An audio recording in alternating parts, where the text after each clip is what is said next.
மனசாட்சி இல்லாமல் பெண்களின் பாதுகாவலர்கள் மாதிரி பேசுகிறவங்க கடந்த அதிமுக ஆட்சியில் பொள்ளாச்சியில் என்ன நடந்ததுன்னு கொஞ்சம் நினைச்சு பாருங்க.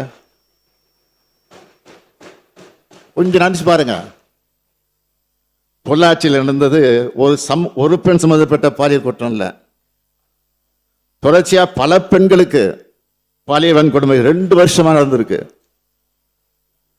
ஒரு கும்பல் செஞ்சுட்டு வந்திருக்கு. அன்றைய அதிமுக ஆட்சி எந்த நடவடிக்கை எடுக்கல. சிபிஐ கிட்ட இந்த வழக்கு போன பிறகுதான் உண்மையெல்லாம் வெளிச்சத்துக்கு வந்துச்சு. பாதிக்கப்பட்ட பெண்களை ஒருவர் தனக்கு நேர்ந்த கொடுமையை பற்றி தன்னோட அண்ணன் கிட்ட சொல்றார்.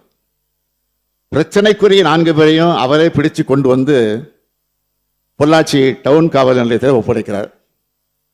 பாலியல் தொல்லை, ஆபாசமா படம் எடுத்தல், செயின் பறிப்புன்னு புகார் கடிதம். வீடியோக்கள், செல்போன்கள் ஆகியவற்றுடன் 4 குற்றவாளிகளையும் இவங்க ஒப்படைக்கிறாங்க. இதனை பெற்றுக்கொண்ட போலீசார் வழக்கு பதியல, எல்லோரையும் விடுவிச்சிட்டாங்க. இதுதான் அன்றைய முதல்வர் சார் ஆட்சியில் சட்டம் ஒழுங்கு லட்சணம்.